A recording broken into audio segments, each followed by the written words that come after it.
Happy Thursday, guys. What's up? It's a BetCris Arizona Thursday for the Bostonian versus the Book. My name is Matt Peralta. We are live on YouTube and X at Boston versus the Book, the handle for those two accounts. We are replayed on Sports Grid Television each and every night, 10 p.m. Pacific time for you late night owls. Thank you for watching, and for you guys on the audio side of things, audio podcasts available wherever you guys get your audio podcasts. We are trying to get to 3,000 subscribers by the end of the year for our YouTube channel.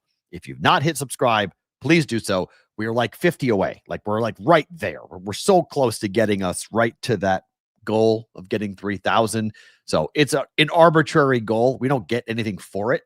It's just we've been hovering on this 2,900 something number for the better part of, 7 months or so. So it's just a personal thing, trying to get us over on that. So please do so. Jump in, subscribe, hit the thumb, hit the like, leave a comment, do whatever you guys need to do to help us boost the algorithm, as they call it, when it comes in. It's freezing in Vegas today. We are in the, this is winter. This is officially winter. We are here in winter in Vegas. It's wet or freezing or snow everywhere else across the country. So if you're in the Midwest, you're dealing with some ridiculously low temperatures today in the wake of a pretty big snowstorm that went through. If you're in the Northeast, you've been dealing with all sorts of snow and now freezing temperatures as well. It looks like it's going to be in the negative air temp region soon in the Northeast, in New England. So yeah, this is a big football weekend for outdoor games. To check the weather report, okay? Before you're making bets, make sure you're looking at the weather forecast, because the weather probably is going to be a very big factor as to how the game will be played. In particular, like in Boise, where UNLV is going to play against Boise State in the Mountain West Conference Championship game, outdoors in Idaho in December. Yeah. Enjoy that. That's going to be fun. We do have Adam Bjorn. Where in the world will Adam Bjorn be today? I do not know. Looking forward to the conversation wherever he's going to wind up being. I do have a website that I will put in the chat at some point during, or maybe I'll put it on the Discord channel. Yeah, I'll put it on the Discord channel. If you guys haven't gotten into the Discord channel, you can do so, thebvbshow.com. the website to join the Discord channel. I'll put the link. Adam has started a fundraiser for his, not his native island of Jamaica, but he has a home in Jamaica. He spends a lot of time in Jamaica. He was there over the Thanksgiving Day holiday, bringing tarps and bringing all sorts of different things for the folks down there. I went there in April, and the place where I stayed is gone, gone. And that's hard to, it's hard to really put that into like a thought that it was here and now it's not anymore. So that, I think, is for a lot of people who have been to Jamaica or who understand, how tough it is to be in the Caribbean, where you need stuff. When you're in need, you got to bring everything to the island. Nothing is native that's there. And you can't just drive to, a Home Depot if the Home Depot has been destroyed. So Adam's doing a great job. I'll put the link for the fundraiser in our Discord channel on thebvbshow.com. It is a BetCris Arizona Thursday, so we'll get to everything happening in the college football and NFL football betting world, because there's a ton to get into. A wild story during news of the industry about a Google inside trader who made $1 million in one day betting on Polymarket, where the Polymarket rules do not outlaw insider trading. So you are completely okay with taking the market for $1 million in one day with information that is proprietary to you, because you know the answers to all of these questions, like who will be the most searched person in 2025 on Google. And this person was putting $1 million type wagers. He was only making 100,000 each play, but he wound up in one day taking down over $1 million. And the kicker is, it's not against the rules for Polymarket to do that. That's actually legal on Polymarket to do that. It is insider trading. So is it against the law in America? Well, Who's governing the poly markets of the world? Who's governing the insider trading laws? Is it the SEC or the CFTC? And if it's the CFTC, they have no interest in any of this. Like, they have no interest in policing anything going on with the prediction markets, which is fine, because if you can capitalize and it makes money for you, that's great. That's awesome. Go at it. If it's legal, do it. I have no problem. Some people might. Some people who are betting the other side might. Some people who are involved in the conversation might. So, yeah, I don't know. So we'll get to that a little bit later on, coming up in the news of the industry. Opening line. Boy, do we have a football game tonight. Let's get into it. Lions hosting the Cowboys.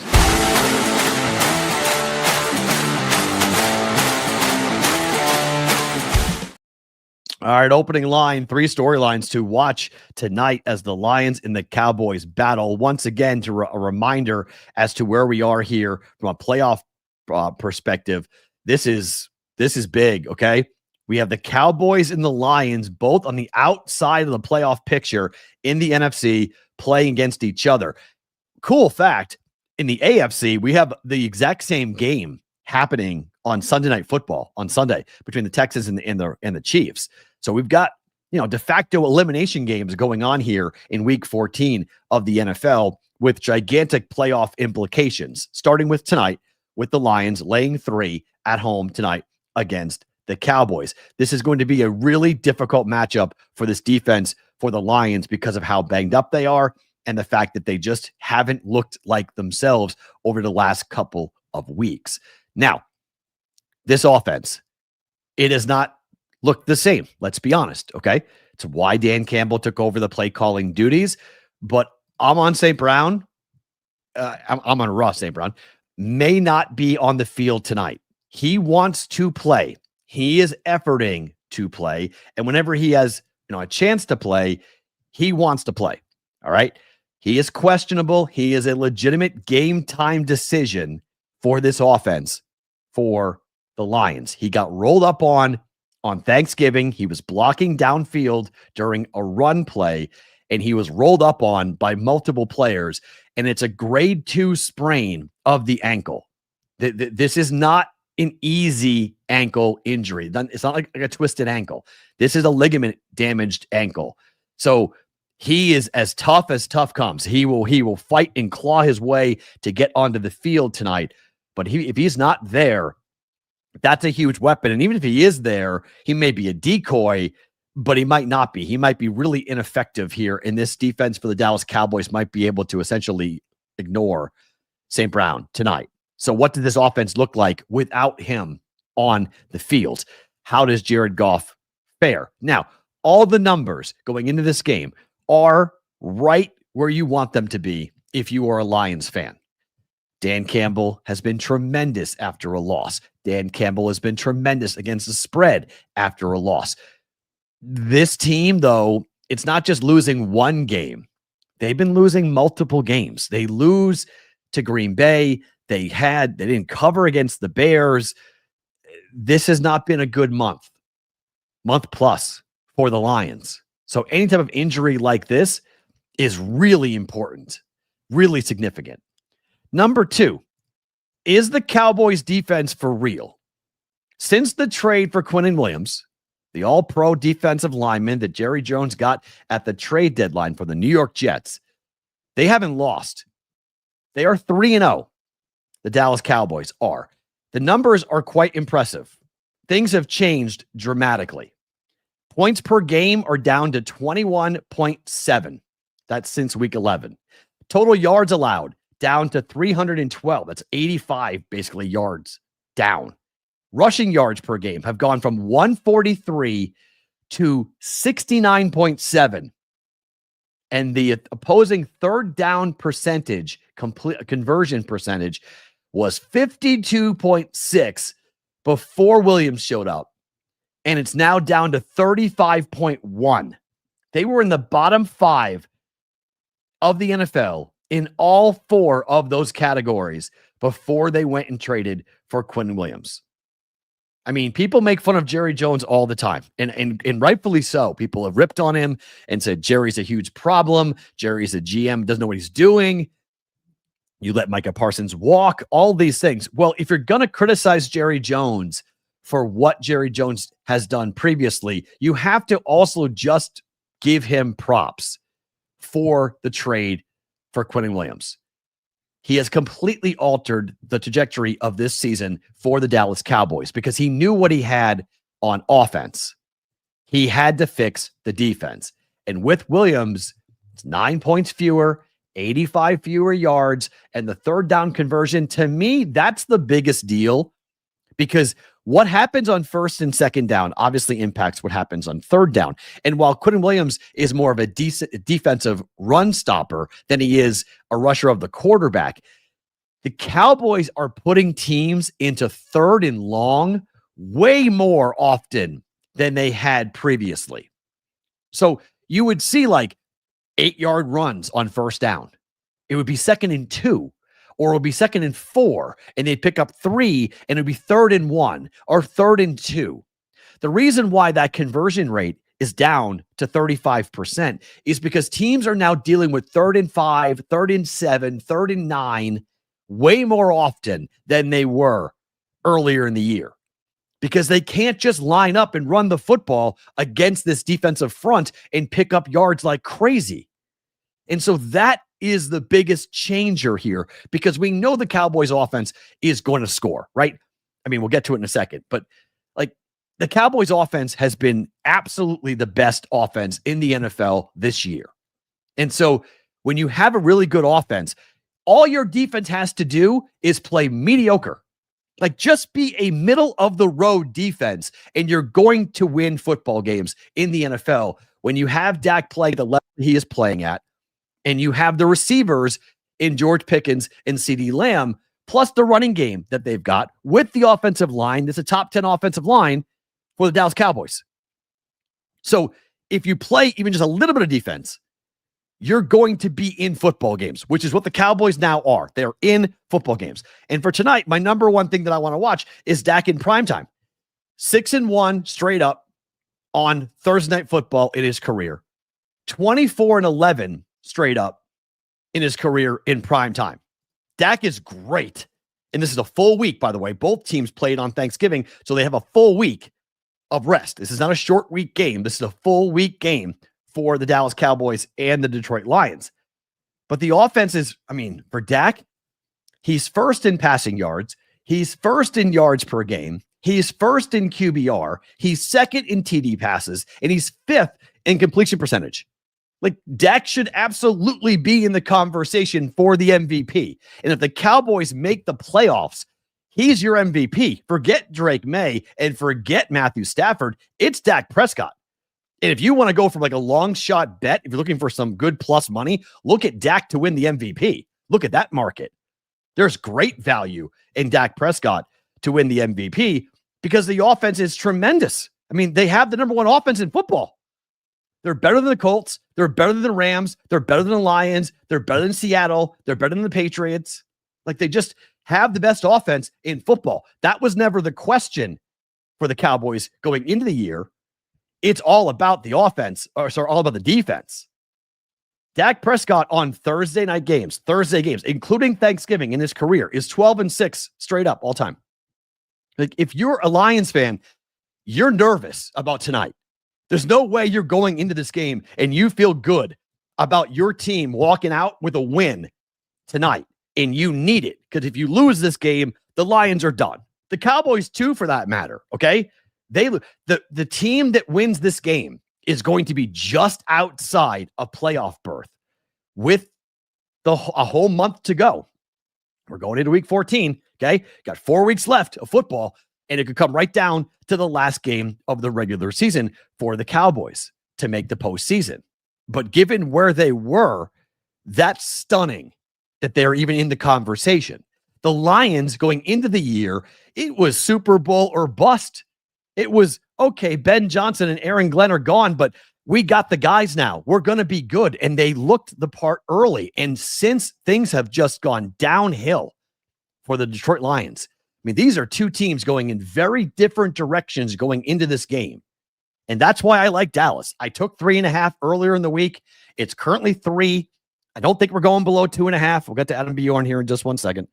But like, this is an awesome game. On Thursday night, we bitch all the time about bad football on Thursday night because of the lack of rest. Both these teams have a full week of rest. This is on schedule. So this is Sunday. This is a Sunday game for these two football teams. And they both have to have it. It's on primetime. It's a standalone. Let's see if it delivers. I don't know if it's going to deliver. I hope it delivers. But this is an awesome football game. This is, figure out what you got to do before the game and then like sit and watch. Like, don't be distracted. Don't second screen it. This is, we're lucky to have a game of this magnitude with these types of offenses playing in a dome where the Cowboys score and the Lions score. It's the Coors Field of the NFL, as my friend Andrew Erickson of Betting Pros has coined Ford Field. Coors Field of the NFL. Offenses, overs. Cowboys have gone over their team total in 10 of their 12 football games. Their team total was 25.5 last night when I got it. It's currently 26.5. Anything under 27, I like for the Cowboys to score here tonight. Lions probably score too. Over 54.5 isn't a bad play. Just a lot of points. 54.5 points. That's a lot of points. All right, let's find out where in the world's our guy.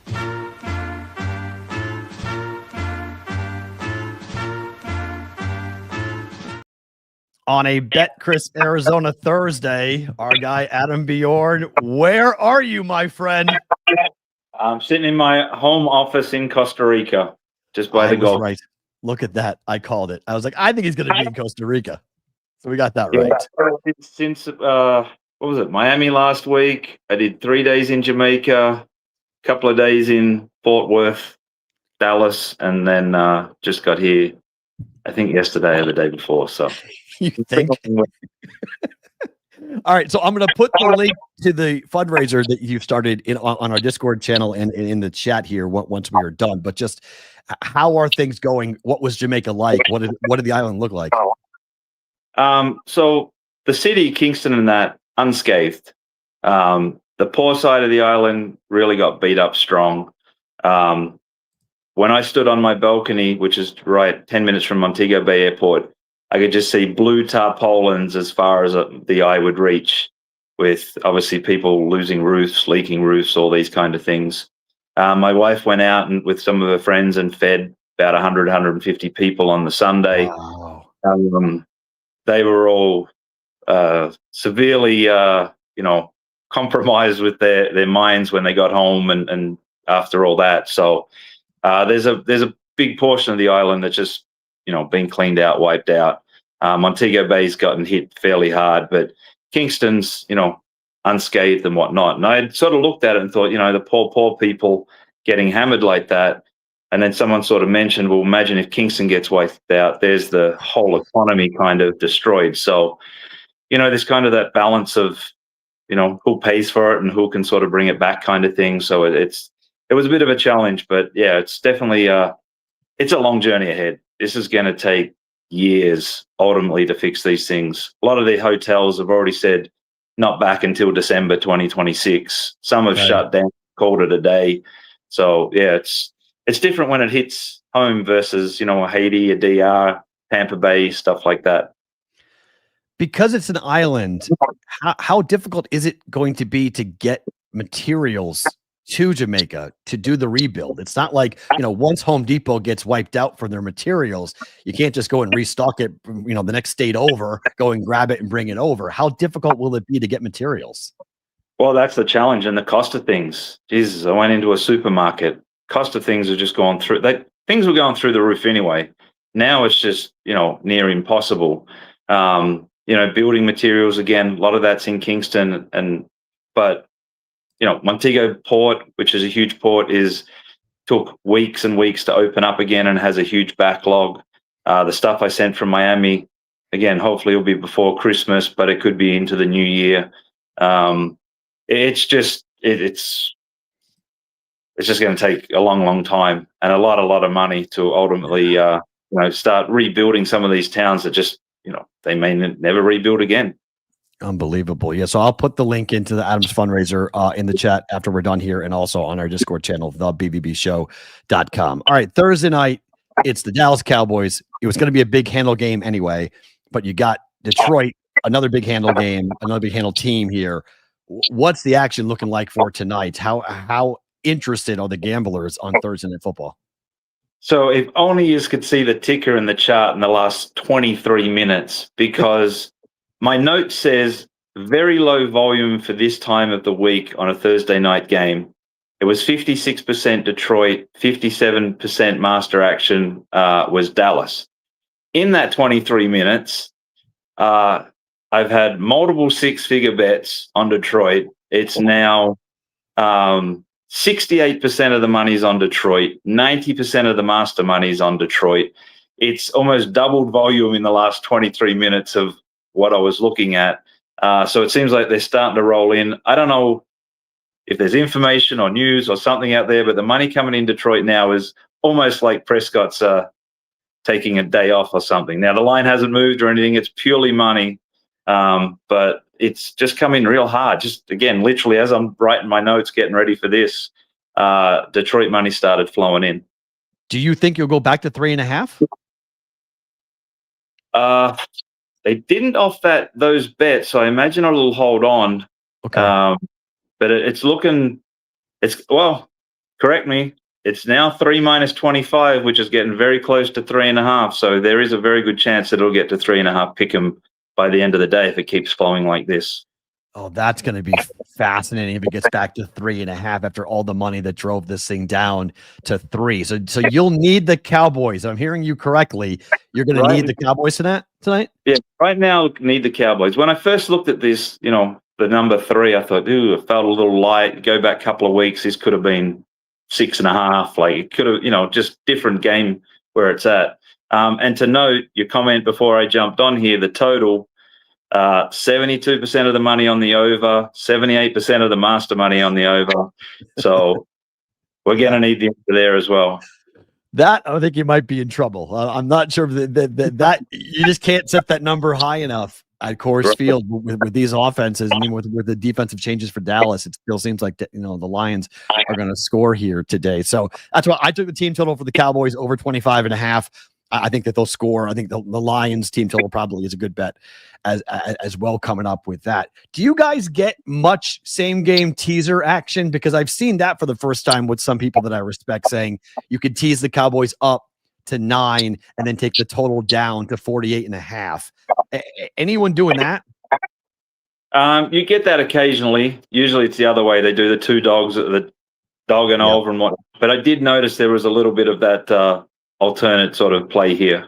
Yeah, it seems like it would be a way of approaching this game between Dallas and all right. So I'm good. I'm on the Cowboys at plus 3.5. So I'm glad to see you guys. I'm on your side. I need the Cowboys tonight here for this. So I like that. Okay, the other games. Let's get to Steelers and the Ravens. The numbers are ridiculous. You just bet the dog in this. It's 23-5-1 when this number gets over 3 between these two teams. And Mike Tomlin and John Harbaugh, it's an auto fire on the dog, no matter what the number is between these two guys. Anyone taking the Ravens, or is this all Steeler money that you're seeing? It's actually very well balanced overall. However, 81% of the master money is on the Ravens, generally at 5 and 5.5. I did see it went to 6. It seems like the line's back at 5.5 right now. So there was a tickle of that once it got to the 6 to come back the other way. Did you say tickle? Are you listening to Andy Reid? You're listening to Andy Reid press conferences here. We're going to tickle our tonsils watching the Chiefs this weekend. A tickle on that. I love it. All right. The Colts and the Jaguars is a wild trend betting game for me. I know it's probably not the biggest handle game, but Indy is 3-16-1 since 2015 against the Jaguars. They can't cover these guys, and they're 2-point road favorites against the Jaguars. I love Jacksonville this week. What are you seeing from an action standpoint? Well, you were correct on the low volume. However, we're looking at 67% of the money's on the Colts, 100% of the master money. That was at 1.5. It did pop up to 2. It looks like it's just gone back to 1.5. So, it doesn't look like it's going anywhere beyond that right now. All right. Whenever I put games like this up, I always expect big handle. And you always say no. Bears Packers. Are we seeing big handle on Bears Packers or no? Second biggest game of the week so far. Okay. Where was I? Didn't write. So it's like 53% of the money on the Bears, 67% of the money, master money's on the Packers. But what I did notice on this is the Packer money is at -4, -5.5 with people laying a price. And then on the flip side, it's +7 Chicago, people laying a price. So there wasn't a lot at the actual 6.5. It seemed like people were either buying up or buying down to get on this game. Matt LaFleur in December at home is 20-4 straight up at Lambeau Field. How much money line action are you seeing? People betting the money line? Yeah, actually, there is pretty decent money line action here. Looking at 82% of the money line money's on the Packers, and 62% of the master money on the money line there for the Packers.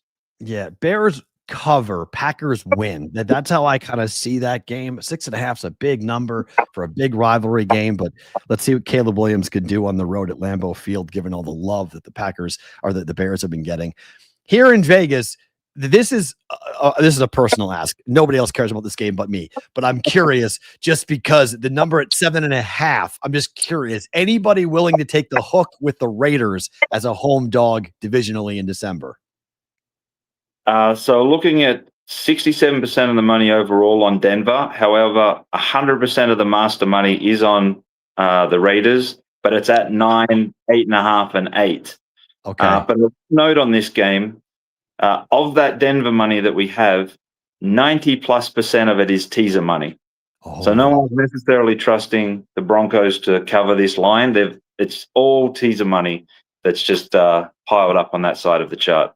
Yeah, it's a teaser special. It's a Geno Smith thrown interception special. It's just the Raiders are a mess. Bronco fans are going to come here too. It's going to be a lot of Bronco orange in that building coming up on Sunday when these teams go at it here in Vegas.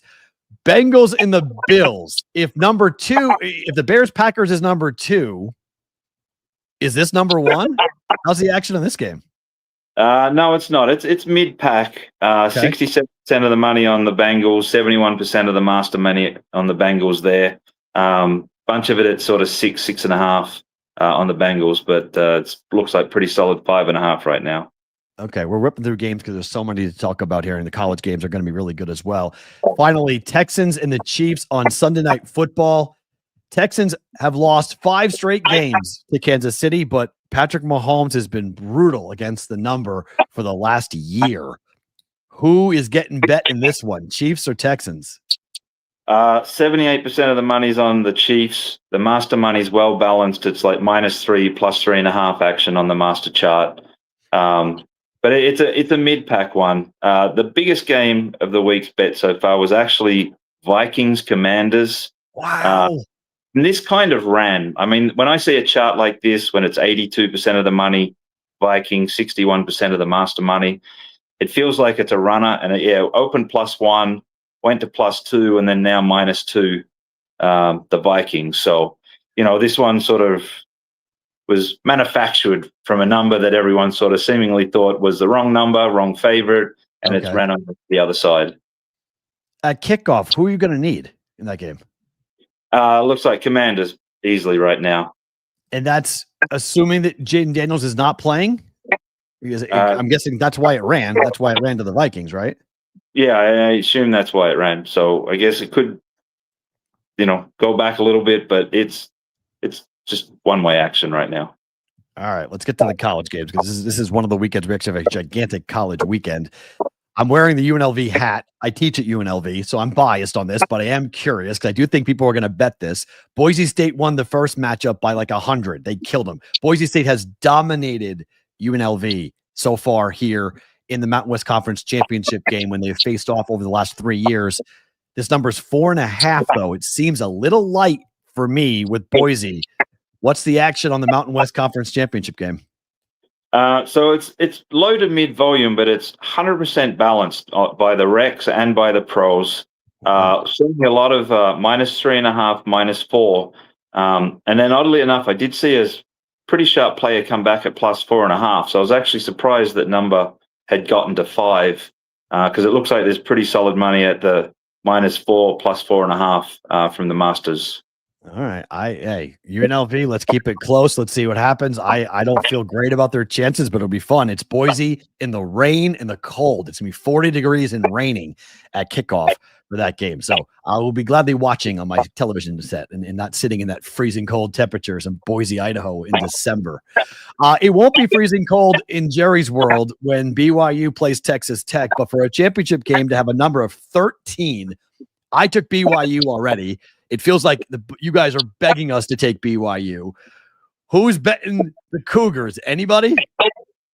Yeah, most people. It's actually 66% of the money's on BYU, 94% of the master money. They snapped up the 13.5. They snapped up the 13. It looks pretty solid at 12.5 right now. How about that? I like it. I thought we would see some Texas Tech pro money coming in with, playing in Texas. But again, BYU needs it a lot more than Texas Tech does. So I think that's why I'm taking the BYU plus the points. Georgia and Alabama is the SEC championship game. Alabama and Georgia both are in the playoffs. So it just is, this is a pride in a seeding type of game. But Georgia already lost to Bama this year, and Kirby Smart cannot beat Alabama to save his life. Who's getting bet in the SEC championship game? So 58% of the money's on Bama, 50-50 on the master chart. Bit of -1.5, and then at the 2.5, it's getting back and forth action there. Looks like they've found the number that they're happy with to play both sides. Do you have any liability, from a national championship perspective on Alabama or Georgia? Does it matter to you in terms of, because if Bama wins this game, Georgia's seeding is going to be affected, and they may have a more difficult run to win it all? Little bit on Bama, not so much on Georgia. But yeah, then neither of those are the worst of them. Okay. And then finally, the Big Ten, Indiana and Ohio State. This is a huge game for just pride. Both these teams are going to be the 1 or the 2 seed coming up for the bracket for the college football playoffs. But Indiana would love to beat Ohio State here in this game. What are we seeing? Ohio State money or Indiana money coming in? So this is almost balanced to the dollar, and not a penny from the Masters on this game. Wow. But again, numbers being put up. They found the spot. No pros have jumped into it. But the actual big bet game of the week so far is Virginia Duke. What? The ACC championship game? Why? Yeah, like 92% of the money's on Virginia. 98% of the master money. Open 2.5. Ran to 4. From Monday morning, this game went up, and they just been hammering it all over Virginia there. How about that? So you're going to need Duke? I'm hearing you correctly? 100% going to need Duke. I don't think the way the volume we have on this and the way that it's moved is going to take some serious money the other way for it to be Virginia. So I think this is a lock-in from now where we'll need Duke. All right, ACC title game, going to get a ton of action at BetCris Arizona. How about that? I don't want to bring up, a sore subject, but I know you were alive for so long during Survivor. What took you out? What game finally took you down? The Eagles. And I'll say this. I mean, I was watching the score, driving from Kingston to Mulbay.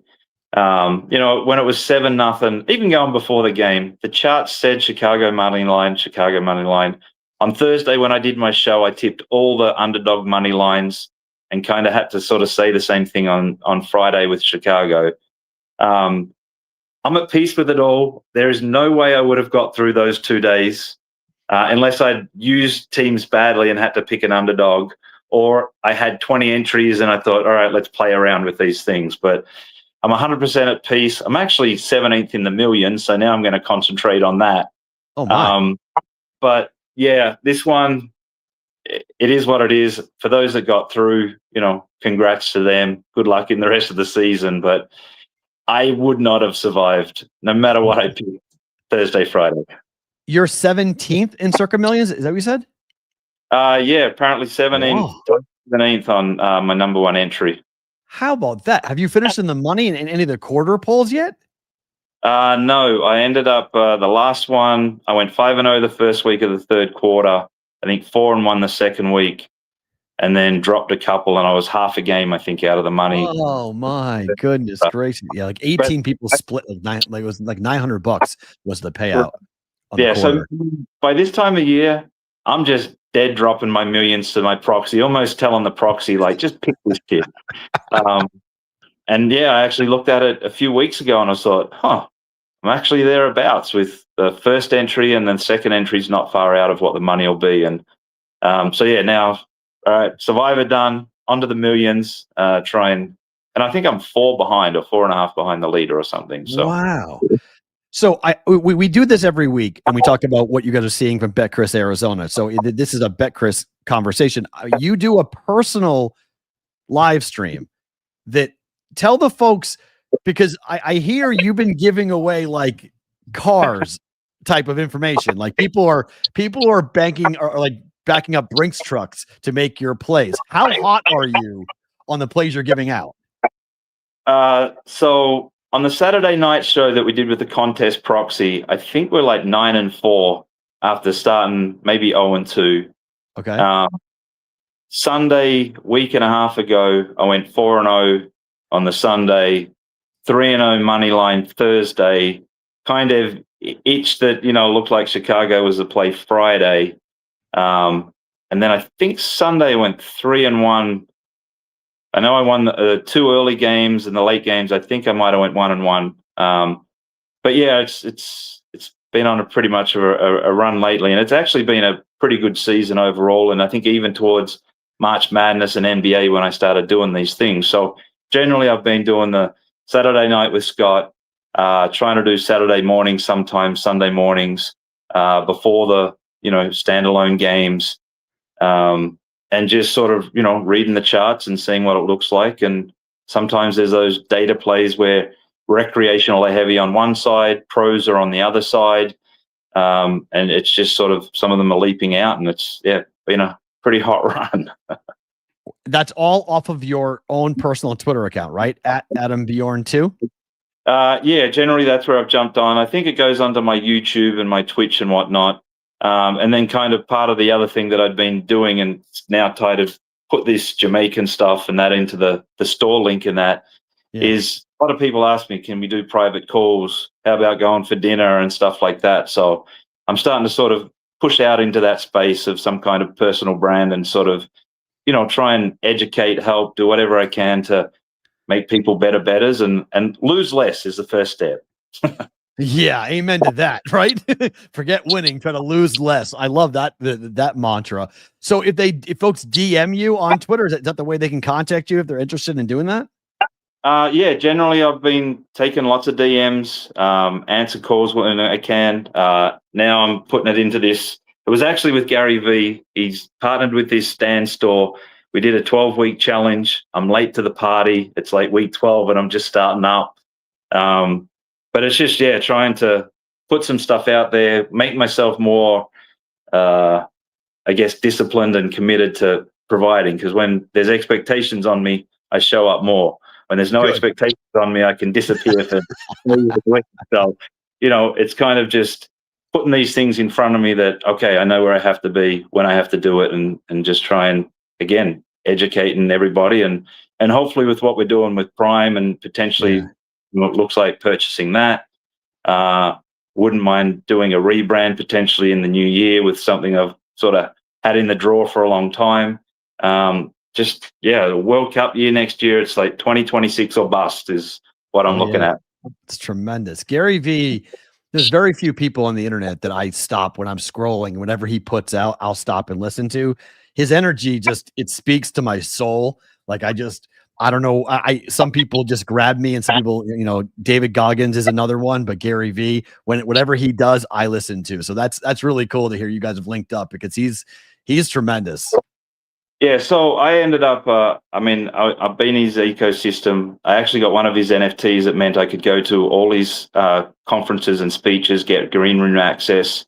Oh, biggest thing is everything that you see online is genuine, because he's the same person behind the scenes when no one's looking. Good. Which ultimately led me into being an investor in Vayner Sports. So now I'm an investor in a sports agency, which then gives, the the players that we have, Aiden Hutchinson and a bunch of baseballers, Sauce Gardner, things like that. So it's really been an eye-opening thing, and credit to him. He's definitely made me kinder, more empathy, and definitely looking at things with more gratitude. So, I'm a believer. Yeah, I am too. I'm different people on the internet have made their own marks by creating certain brands that make you think that it's real and it's not. But knowing that guy's history and seeing him, I was lucky enough here in Vegas to hear him speak once. If you don't walk out of his speeches feeling like you want to go tackle the world, you're just not listening, because he gives you such great information. And for someone on the internet like I am, as much as I am, he gives such incredible information to young people about what the internet is going to be, not what it is, but what it's going to be in the future. And that's ultimately where I think all of us have to live. Like, where are we going, not where we are, right? That's it. Adam, thank you for the time, my friend. We'll talk to you next week. Best of luck this week. It should be a fun week in the NFL. All right, cheers. Good luck, man. Adam Bjorn joining us each and every single Thursday for Where in the World Will Adam Bjorn Be on a BetCris Thursday. Great to get him on the show.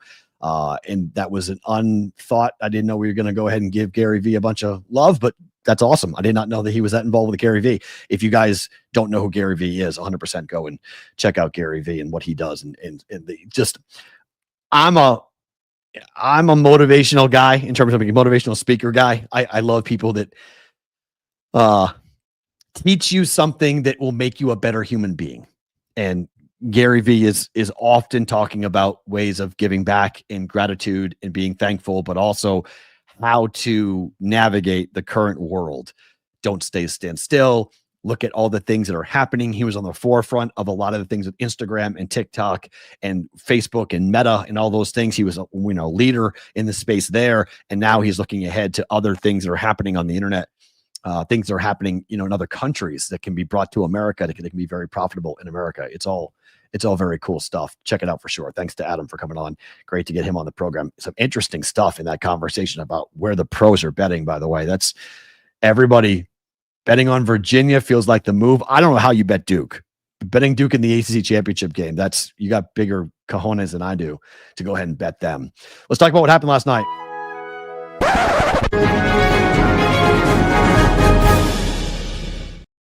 So not because I have tried to ignore the NBA, but we really haven't talked much about the NBA. And there were a couple things that happened last night that I want to point out, starting with what Jamal Murray did last night for the Nuggets. I mean, he went absolutely nuclear last night for the Nuggets. He scored 52 points.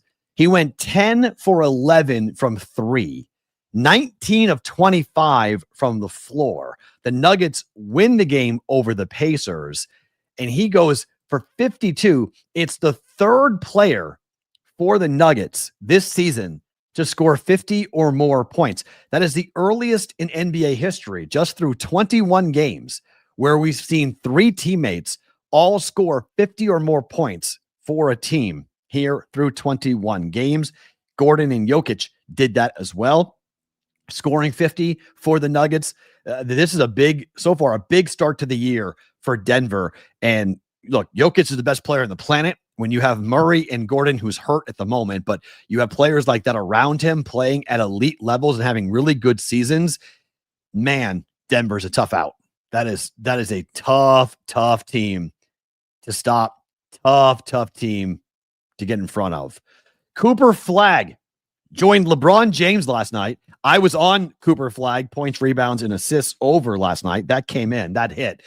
Youngest player in NBA history with 3 straight 20-point games at 18 years old or younger. I feel for Cooper Flagg a little bit because he's going to be tied to whatever happens with the Lakers and whatever happens with Luka Doncic and the fact that Nico's been fired, Nico Harrison getting tossed, who obviously orchestrated the trade and then drafted Cooper Flagg. Like, there are such unfair expectations on this kid. But so far, if you're looking at his rookie campaign, yeah, there's been bad games. And yes, there's been issues just with toughness and where he has been, and night in and night out, how consistency has been a little bit of an issue for Cooper Flagg. But right now, he's hot. Right now, he's playing at a very high level, and you see why he was the first pick in the draft. And if you're Dallas, you're like, okay, this is why we got this kid. This is why this kid is capable of doing what he's doing. And let's see what direction the season goes here for a Maverick team that is a little bit in flux as to what direction they're going to go. But they're going to get Kyrie Irving back. Okay. They're going to get Kyrie Irving back at some point. And you've got talent. Okay. You got AD, Kyrie, and Cooper Flag. Like if all three of those guys are there and good to go for the playoffs, okay, like sign me up. Like, let's go. It would be fun to see if that happens. Eric, what are you saying? The Mavericks trade AD back to LA. Braun goes to Dallas, mentors Cooper. Likely not happening, but again, Luka was traded. I mean, I think Dallas would sign up for that tomorrow. Why are the Lakers doing that? I mean, what? I've seen this narrative a lot. People saying LeBron's not enjoying playing with Luka because he's not the alpha male anymore. I mean, maybe. I mean, I don't know. Maybe. I think trading, it would be difficult, I think, to tell a Maverick fan that, like, look, you got Cooper Flag who's playing really well. AD's going to come back and you're going to get Kyrie Irving back, that you're not going to, in the spring, you're going to be willing to just punt on the whole year and trade everybody away. Like, why? Keep everybody together. Go and see what you can do. Like, it's all about the playoffs anyway. So you're spending the regular season getting Cooper Flag ready to go, getting him healthy, and then, or getting him, experienced and seasoned, and then you get healthy and then see what happens. So I'm interested in the Mavericks. I'm interested to see what happens. I mean, Cooper, again, he is developing, and that is huge. He is starting to show. He's 18 years old. He's a kid playing against men, but he's starting to get some confidence, which is pretty cool. It's pretty cool to see. And then finally, after trade rumors around Giannis, it came out yesterday that Giannis had said preseason that he wanted to be traded. And then before the game, it leaks out last night that Giannis is exploring, the team and Giannis are exploring trading Antetokounmpo, and everybody in the East, Knicks, Celtics, everybody, like, what? Wait, every fan base is like, hold on, we'll take him. How? What would it take? I mean, the argument that I have heard that makes the most sense, which is horrifying and strikingly scary if it happens, the only team that has all the assets that could trade for Giannis and make and not injure their future is OKC, who currently have one loss on the season. Could you imagine Giannis on that team? Now, I'm not sure who they'd be willing to give up, but the number of young talent under control that the Thunder currently have that would be a good fit for the Bucks, plus all of the draft picks that OKC has with Sam Presti, it would be unbelievable to see Giannis there. So then Giannis gets hurt during the game. After the trade talks, after they open up the conversation, Giannis gets hurt. Really? He gets hurt. He goes out and they rally from down 18 to beat the Bucks. Rincon said they just labeled Giannis out 2 to 4 weeks with a calf strain. And yes, I've seen this too, Eric. Adam Silver's not going to let Giannis go to the West. I mean, in reality, I don't want him in the West either. I want him in the East because there's so many stars in the West. The East needs stars. But we heard about the Spurs, and I saw Eric in the chat talking about the Spurs. Yeah, I mean, the Spurs wanted him before, right? That was in the preseason. It was common. But what are you doing? You're keeping Castle and you're keeping Wembanyama, obviously, to pair him up with Antetokounmpo. But what are you going to do? What are you giving up? Castle? You're going to have to give up Castle. Are you comfortable doing that? Because you got 2 front court players, and now where's your backcourt, right? That's what makes Castle so effective, is he's a backcourt player who can drive to the basket. So I don't know how, that's tough. Yeah, okay. So you offer De'Aaron Fox. Do you want De'Aaron Fox? If you're Milwaukee, remember, this is Milwaukee, right? You need superstars. You need, guys who can develop into dominant players in the Eastern Conference. De'Aaron Fox is at the end of his career. Castle's the guy you want. Okay.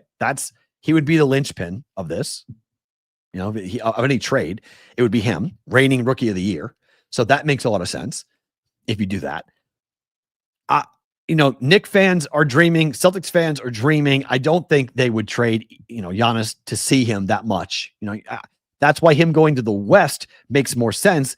But yeah, I think the league would be pretty angry if Giannis went to the West, but it makes more sense. Giannis to the Lakers, okay, like maybe. But again, what are the Lakers going to give to the Bucks that's going to make them feel like it's a trade? They can trade a generational superstar, NBA MVP, championship winning player. Like Giannis wanting to leave Milwaukee is not a surprise. It should have happened probably last year or in this offseason. It should have happened. So him wanting to leave is not stunning. But the bigger question, Reeves and some picks? Are you serious? Come on. Regardless of whether or not there's going to be some level of salary relief that's going to come down for Giannis being traded, no, that's not enough for Antetokounmpo. So, Rui, come on. Right. Brawny, sure. No. AR-15, Brawny and Braun? No. It's not enough, guys. That's not nearly enough. Again, the Spurs make a lot of sense to me. They've got Castle to be this, the center of that trade package, or OKC. I mean, OKC, the team that has the most firepower in any trade potential for a superstar, is the reigning champ. They've got the picks and they've got the players to go out and trade for whomever they want. The question is, do they want Antetokounmpo? Does he fit in what they do? I don't know, because he's a guy that can drive and get to the basket. They've got players who can do that. And are you going to take the ball out of SGA's hands at the moment? Because SGA is right now the MVP in the league, and he is unstoppable. Like unstoppable. So I'd be very curious to see what type of package OKC would be willing to give up. And then what could a Antetokounmpo on the Thunder player look like? Clearly, he's one of the top 10 best players in the game. So you would take him. You'd have 2 top 10 players on the same roster. It would be ridiculous. The Thunder would be they'd be the new team to hate. They'd be the new team that every NBA team, every fan base not named the Thunder would hate if that trade would go down. I'm with you. No trading of Jay Will or Chet. I think Chet would have to be part of it. I think Holmgren would have to be part. I think if Castle's going to be if in my scenario, Castle is the centerpiece of the trade for the Spurs, I think you would need to put Chet. Jay Will, you're not going to trade him. You need him on the backcourt because he's such a great complementary player to SGA. So you're not going to trade him. But I think Holmgren would be somebody. He's injury prone, right? Like Giannis is. He's injury prone. They're both long and lanky guys. I think Chet could play in a very similar way that Giannis does. And he just signed that deal, so he's controlled. So if I'm the Bucks, it's Holmgren and a litany of first round picks, 2 or 3 first round picks for Giannis. It would be crazy. Giannis on the Knicks, maybe. I don't think Giannis on the Celtics. It would be unbelievable. Okay, but what is Ball?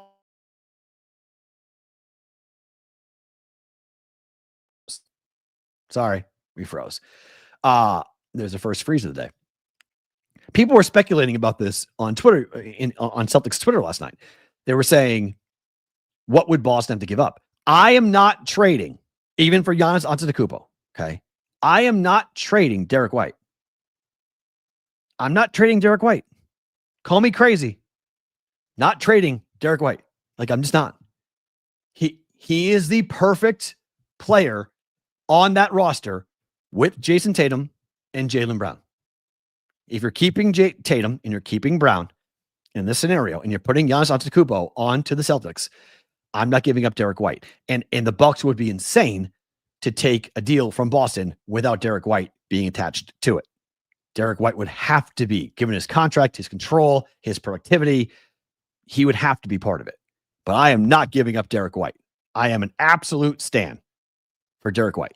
So I'm not touching him. He's untouchable. I would rather trade Jaylen Brown, which I'm not doing either, by the way. But I would rather trade Jaylen Brown than trading Derek White. A Derek White, Jason Tatum, Giannis team would be unbelievable. Would be unbelievable. But, I mean, JB is playing out of his mind right now. Like, Jaylen Brown, if you haven't been paying attention, I told you guys, Celtics to go over 41.5 wins. They're going to be an over 500 basketball team this year. They're playing just a little bit above it at the moment. They're going to get Tatum back, and then they're going to be over 500 when Tatum comes back, probably somewhere around Easter. He's already playing pickup basketball, which is insanity for a guy coming off an Achilles injury. But I Jaylen Brown right now is it could be Jaylen Brown in a first round pick. He's playing so well for Giannis. It could be like that. But again, I don't want to trade Jaylen Brown. No way. I'm not trading him. So we'll see how it goes. But the Giannis stuff was pretty wild last night. That he got hurt on the same day that all this rumor mill stuff comes out. The dude gets hurt. Let's make some picks for tonight.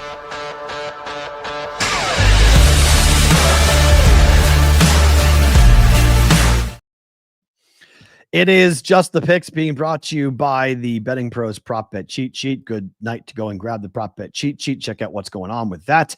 You guys can go and download the Betting Pros app on wherever you get your apps. Bettingpros.com/props to compare lines, daily projections, EV plays, and more for prop bets for tonight's game between the Lions and the Cowboys. It is a prop-rich environment tonight for the Cowboys and for the Lions. I am on the Cowboys at +3.5. That number has gone back. Professional money all on the Lions. Everybody likes Dan Campbell. Everyone's coming in and betting the trends. If you don't know the trends, here are the trends for Dan Campbell and the Lions. Jared Goff and Dan Campbell are 18-12-1 straight up and 22-9 against the spread off of a loss. As a duo, they've won 14 games in a row dating back to November the 1st of 2022. They've gone 13-1 in that spot. The only game they didn't cover was against the Giants 2 weeks ago when they won the game in overtime, but they did not cover. In Jared Goff's career, he's 24-8 against the spread indoors, straight up off a loss, and 14-1 playing outdoors in that position. As a head coach, Dan Campbell is 25-15 ATS off of a loss. They are dominant. I like the Cowboys because of Dak Prescott in prime time. I don't, even if Amon-Ra St. Brown's plays, his ankle injury is significant. He's not going to be effective. The defense is still banged up for the Lions. They're facing the number one offense in the NFL and a defense that is completely and totally changed where they have gone over the last 3 weeks since they traded for Quinnen Williams. This Cowboy team has absolutely been on fire. Here are your numbers. Points allowed, way down. Yards allowed per game, way down. Rush yards allowed, way down. Third down conversion allowed, way down from 52.6 to 35.1. Give me the Cowboys. I've been riding them all year. Give me the Cowboys. I'm taking their team total equally over 25.5. 54.5 is the total. If you want to tease this, take the Cowboys from 3 to 9 and take the total from 54.5 down to 48.5. I don't mind that to make that play as well for tonight, but I like the team total to go over 25.5 for the Dallas Cowboys. Finally, before we let go of the sports grid, folks, let's give it a prop bet.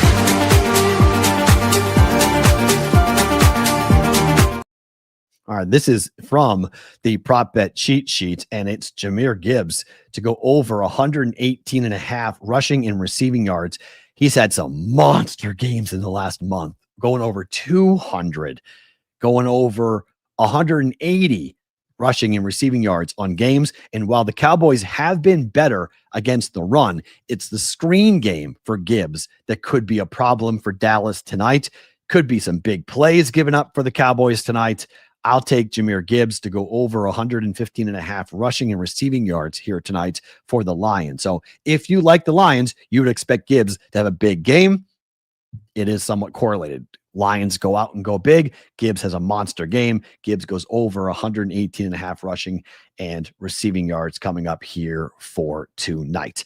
If you guys are watching live, don't move. More to come in bonus time. If you're with us on the replay on Sports Grid, thank you for watching. We're back tomorrow on a Fight Song Friday to get into a big college football, our final Fight Song Friday of the regular season / championship season. We're going to pause it for a little bit as we get to the playoffs in 2 weeks. We still probably would do it in December, though. But our last official full Fight Song Friday happening on tomorrow's show. Hope to see you all back. For the rest of you guys who are with us live, more to come. Don't move.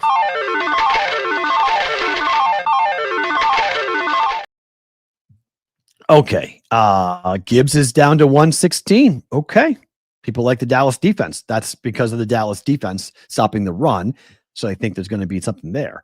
Ross Reynolds asking, if you have a Dallas NFC East winner, I do, would you use this spot to hedge back? How would you hedge back on that? I mean, just bet against the Cowboys here. It wouldn't be a hedge. Like you got to bet what you think. Now you're saying if the Cowboys lose this game, the Cowboys can't win the division. Well, the Cowboys might not be able to win the division anyway. I mean, that bet might be dead anyway. So that could be a problem. So I think if you are looking for a hedge opportunity, this is not the game you would do it from a hedge opportunity. I'm not really sure we can hedge that. I have a 7-1 ticket on the Cowboys to win the East. It's not dead, but it's unlikely that it's going to cash. So I don't think you go with this. You know, I don't think you can do that. If the Cowboys win this game, their schedule is very. It's easier than the Eagles. Let me give it to you real quick so I can tell you about this. Cowboys schedule after tonight, once they face off against the Lions, they play the Vikings and the Chargers at home, at the Commanders and on Christmas Day, and at the Giants. Okay. So let's say they win tonight. That would be their 4th straight win. Dallas would go to 7-5-1. They would beat the Vikings to go, and that's on Sunday Night Football at home, primetime Dallas. Good for Dak. So that would be 8-5. Chargers at home should be a win, 9-5. At the Commanders, we'll see what they look like because they may have shut down Jaden Daniels by then. That could be a win. So that would be 9-5-1. And the Giants on the road in December, January. It's January. Not great. Dallas would play hard, but the Giants would play hard, but I don't believe Dallas loses that game. So Dallas could win out. So if they wind up winning out, they're 10-5-1. Now that's great. No, they'd be 11-5-1, right? Yeah, they'd be 11-5-1 if they were to win out. 1, 2, 3, 4, 5 games. Yeah. So they'd be 11-5-1 if they would win out. I'm not predicting that. I'm just saying it's possible that they could go ahead and win out. From an Eagles perspective, the Eagles play a huge game this weekend on Monday Night Football at the Chargers on the road. Have to win it. Chargers, they're going to play Justin Herbert. He had surgery on his non-throwing hand. They put a plate and screws into his broken left hand. He's playing, amazingly enough. If they lose that game, that's 3 straight losses. They'd be 8-5, and the Cowboys would be 7-5-1. But the remaining 4 games for Philadelphia are all winnable. The Raiders at home is an auto win. At the Commanders should be a win. If Jaden Daniels is playing, though, that should be a win. The entire bet might be riding on the Bills game for the Eagles on the road. The hope is that Buffalo would need that game for a playoff berth. So if they were to lose that game and then beat the Commanders at home in the last game of the regular season, well, an 8-5 team now turns into a 12-5 or an 11-6 Eagles team. And you then would see a win. Thank you, Ross. Appreciate you. You would then see a Cowboys ticket cash for us. It's still possible. The Cowboys can still win the division. So you don't need to hedge it, but it's still live. If they win, they have to win. But even if they lose, I mean, depending on how bad things get for the Eagles, remember when the Eagles started 10-1 a couple of years ago and everything fell apart? Don't I mean, again, you can't hedge it, but I'm not saying even if the Cowboys lose tonight, I don't believe the division's completely gone. It's not completely gone. In particular, if Philly loses on Monday, it could snowball and get really bad in Philadelphia. So don't think you got to hedge. Eric, if you're betting the Rodeo National Finals, I need to come talk to you. There is a 1-800 number for you, my friend, if you are betting on the rodeo. Okay? For betting rodeo, yikes on that. that is yikes. There is a news of the industry story that is unbelievable.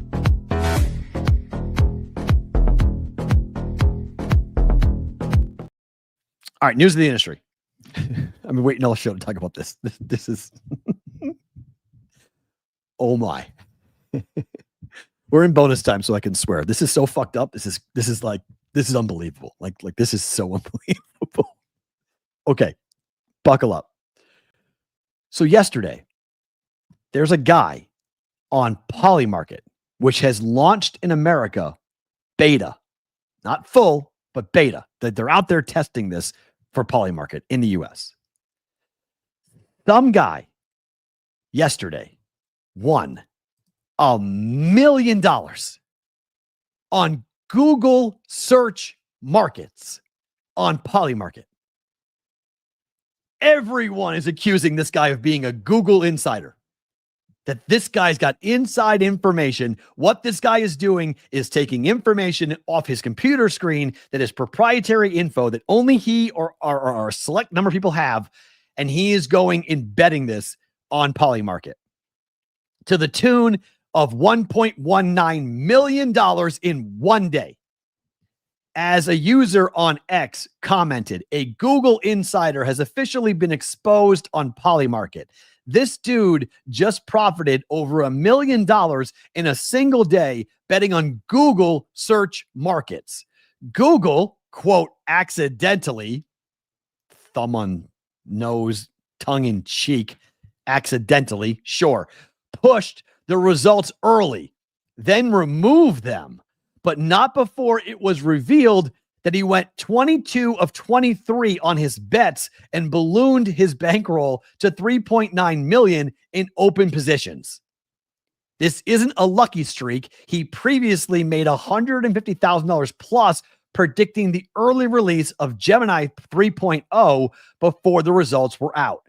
At this point, it's obvious he's a Google insider milking Polymarket for quick money. It's one of the wildest things I've seen on the platform. Do you want to know the real fucked up thing about all this? It's not illegal. According to Polymarket's own rules, this is not illegal to have insider trading. You're allowed to do this. I mean, this is wild. Wild. Jeff Edelstein, who's been on the show numerous times from ingame.com. His lead. Can someone be accused of insider trading if there are no insider trading rules they're breaking? That's the question being banted about on social media today after someone profited over $1 million in a single day on Polymarket by wagering on Google search markets. All the markets revolved around questions concerning who would be the person most searched for, in the calendar year 2025, or who would be in the top 5 of searches. Google Insider, as Google, quote, accidentally pushed this out. They made singer-songwriter D4VD as the most searched person on the platform at 5 cents. The user, Alpha Raccoon, has since changed their name and turned a $10,000 wager into nearly $200,000. They also bet against numerous other names, wagering millions of dollars against their names being part of the list. One notable bet was putting $939,000 down on Bianca Censori, Kanye West's wife, not being the number one search name. That bet paid out $1.1 million. The kicker? Polymarket's term of service does not cover this situation.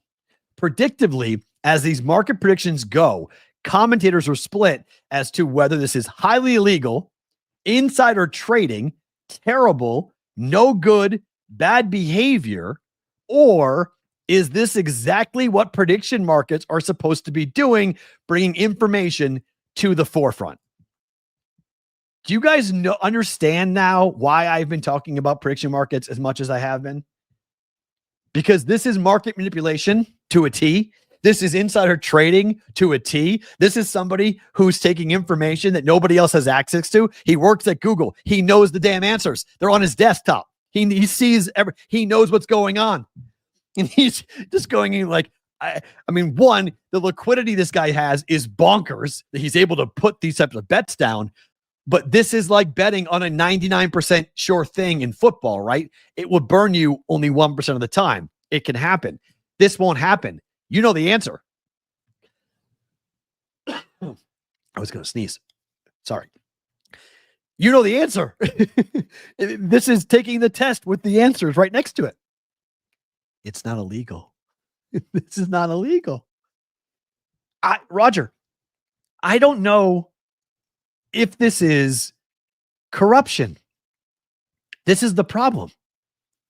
Like, this is, that guy, excuse me, he possibly killed someone. That's why he changed his name. Okay. Oh, sorry. I keep on opening the Google command.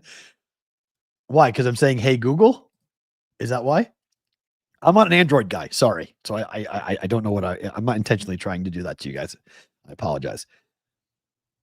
Yeah. Take the money and run 100%. Take the money and run. But they didn't do anything wrong according to the terms of service with Polymarket. So the thing that makes this the most crooked is that Google published its findings closing the market. Okay. So let's play this out slowly. Okay. I know I went kind of fast on that. So a guy who works at Google, allegedly, is looking at the markets on Polymarket for Google searches. You can bet on anything, right? This is what this new world is, right? So we're going to go and we're going to say, okay, so who is going to be the number one most searched person in 2025? So you work at Google and you're going to put out this data because Google puts this, like, you know, the unwrapped, right? That's why everybody did this yesterday. If you're wondering, like, why the fuck did they do this? Because everybody got pushed because of Spotify. Once Spotify did their unwrapped, YouTube did it, Google did it right afterwards. Okay. I got multiple things from both those places. Get your year in review. So because Spotify came out with Unwrapped yesterday, they closed the year. Thus, Google closed the year. Thus, my listening age is 49. Sonic, by the way, I'm 48, so I'm right on point. So they got it right. I'm 49. My daughter, though, is 38, which I thought was pretty funny because she's 11. Her listening age is 38. She was like, why does it say I'm 38? So she says she's 38. And that's mostly because she listens to My Chemical Romance more than most people ever should. So that's why she said that. That's why her listening age is what it is. So sorry, JPC, I didn't mean to open up your thing doing that. So if you look at how this all plays out, Google closes the market. Okay. So they go, here is what everyone's searching for. Early. They weren't supposed to. It was supposed to be later. But again, because Spotify went, they did this. So they closed it. Thus, all the markets on Polymarket close, and whoever is correct gets paid. Well, that guy who works at Google knows that's happening. So he goes and dumps a ton of money into these markets right at the last second because he knows it's the 12th hour. And so then Google closes it, and then bam, he gets paid, only to have Google then realize, wait, it's too early, and they reopen the market, but that's too late because it's already been closed for Polymarket. He was right 22 of 23 times. That's not by coincidence. That is not by happenstance. That is playing with the deck stacked in your favor every single time. So you know this is someone with inside information. But since it's not illegal to do this, we're into a whole new world. We are into and again, these are not the bookmakers' problems, but smart people are going to figure this out. And smart people are going to take these guys, Polymarket, Kalshi. There's houses here. Okay. This is not betting peer-to-peer. These are market makers. You're betting against the house on a lot of level on this. Okay. Each one of these markets, each one of these prediction markets, that they're all being done in different ways. And so this is the wild, wild west all over again with sports gambling. This is going to be so wild. Yeah, he just got lucky. Yeah, 22. Sure. 22 or 23 times. Just got lucky. Just happened to be in the right place at the right time. Watch this story. Someone's going to be on Capitol Hill answering this story. I am a 100% believer that somebody is going to be having to answer for this, that someone is going to be under oath having to explain how these things went down. Favorite thing about today is this is a good one. I like my favorite thing.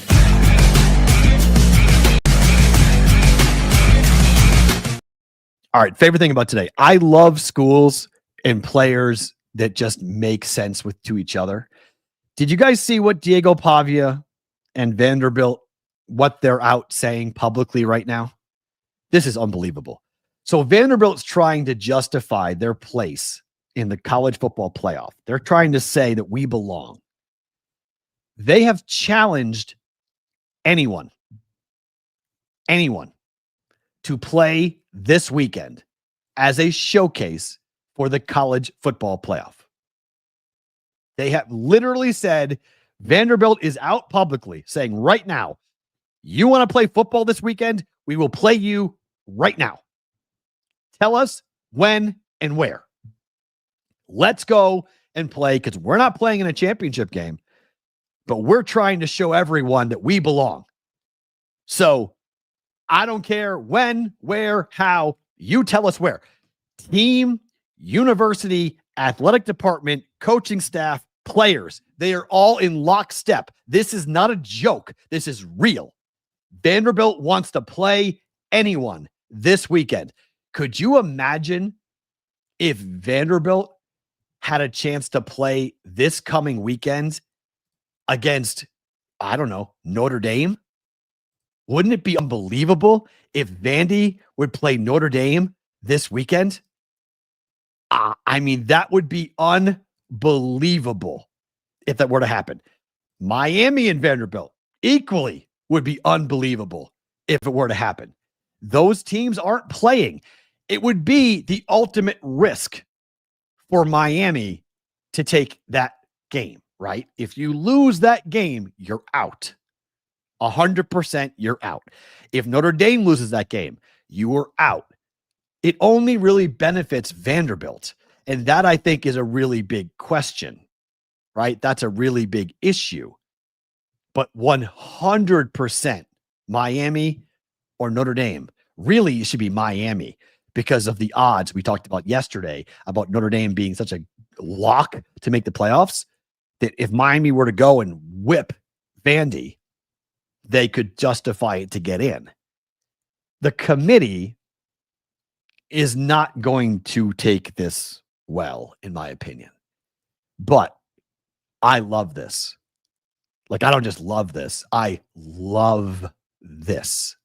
That Vanderbilt is this type of university, that this is what they're going to do. This is how they're going to do it.